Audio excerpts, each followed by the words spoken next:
Springtime for Charlie, a gay romp with Charlie and Joanne in Afghanistan.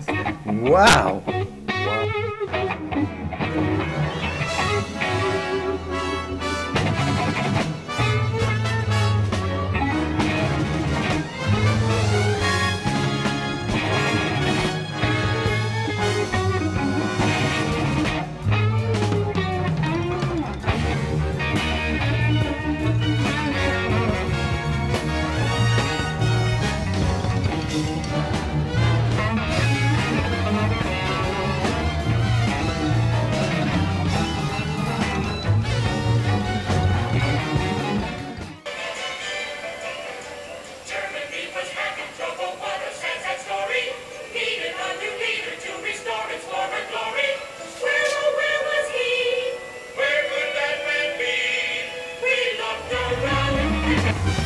They looked around and then they found Mr. digiKam.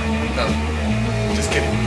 All kidding aside, welcome to this first edition of Trailer Talk, which is sort of like trash talk. Tonight we're going to be looking at the trailers for Charlie Wilson's War. And it's been obsessing me, this movie's been obsessing me for at least a month. So let's watch a little bit of it here. Congressman. No. You get to call me Charlie.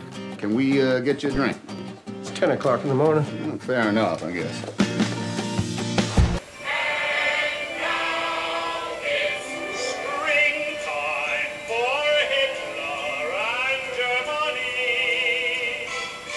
You sit at the intersection of the State Department, the Pentagon, and the CIA. The three agencies you would need to conduct a covert war. Yeah.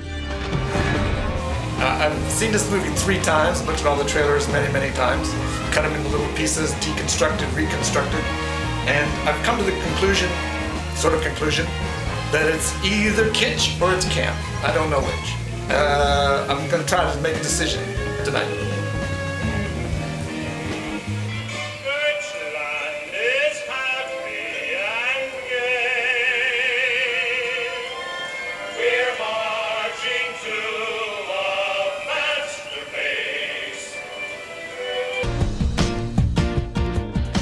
Just wondering what you do for a living. I'm Charlie Wilson.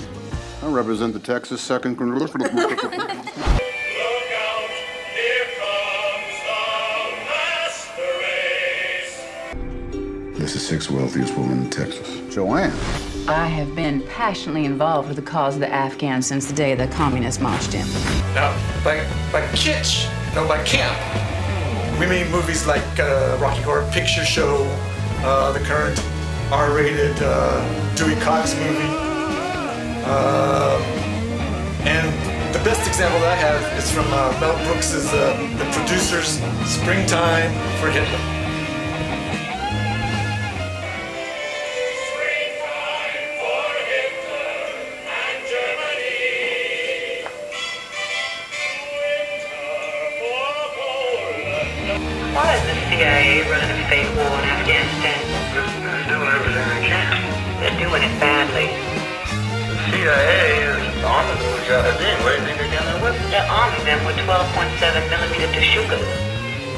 And so what I've tried to do, what you're seeing right now, is I've tried to show similarities between the Springtime for Hitler sequences with all this dancing and with these beautiful women. A lot of these women look like Julia Roberts, in case you haven't noticed.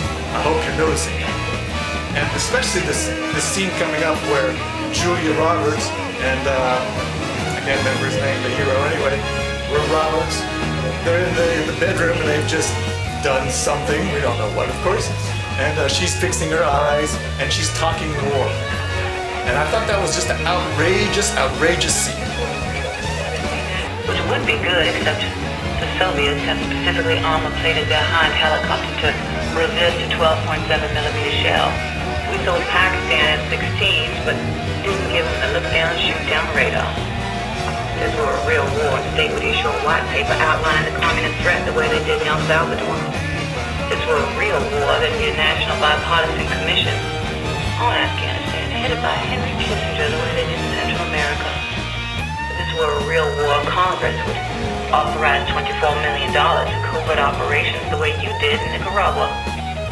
if this were a real war.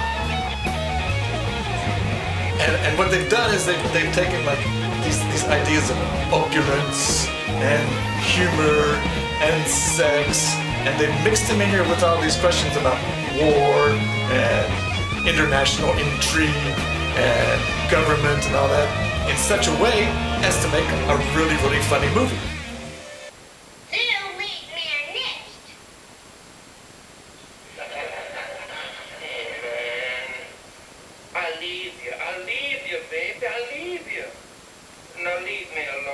I believe Joanna approached me in about 1981. She was the honorary counsel for Pakistan, and she was concerned on a strategic sense about the expansion of the Soviet Union. I want you to deliver such a crushing defeat to the Soviets that communism crumbles, and in so doing, end the Cold War.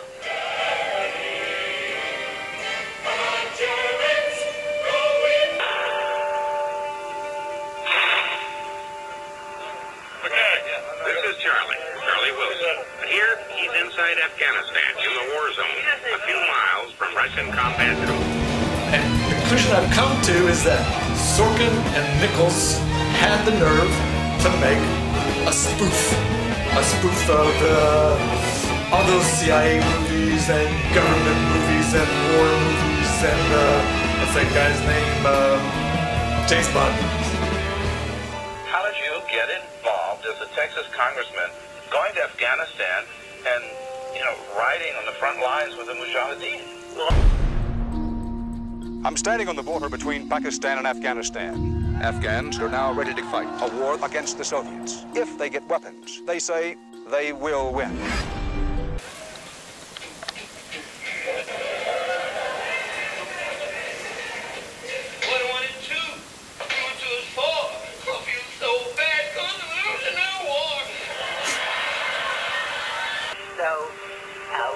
Afghanistan, Charles Fawcett and I and my son, who was only 17. We went into an Afghan camp, and we were in a raid. And now, I also think that Nichols and Sorkin are doing something even more interesting and more confusing. When in their movie trailers, and even in the movie, they include real scenes from MSNBC and 60 Minutes, and we meet the real Joanne decked out in her gold jewelry and her red jacket. I think they are being even more pointed and funnier than just poking fun at some James Bond movie.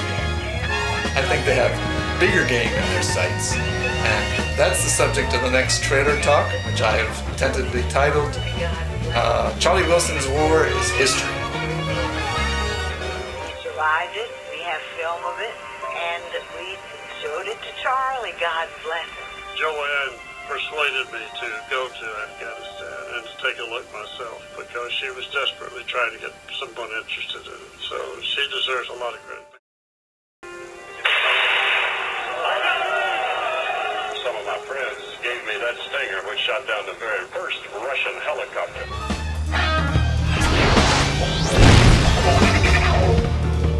So bye-bye, Miss American. How is it possible that this congressman of no particular importance is doing this by himself? And then